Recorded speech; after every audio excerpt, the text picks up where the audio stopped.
Күйөөмдү билесиң. Эркек деген аты эле болбосо, башка эч нерсеси жок. Анын бала кезинде эле болчу. Энесинин этегинен чыкпаган. Энеси көрүнгөнгө жалдырап жүрүп аны мент кылып алды. А сен андай эмессиң.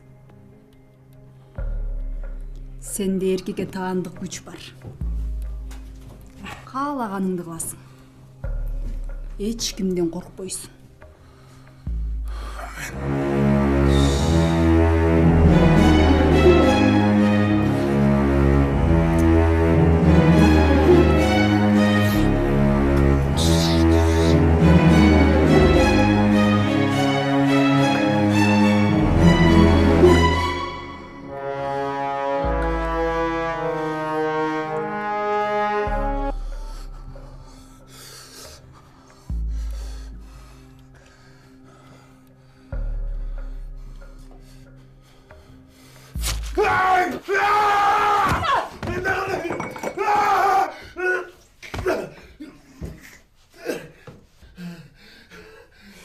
Ne kıldın sen?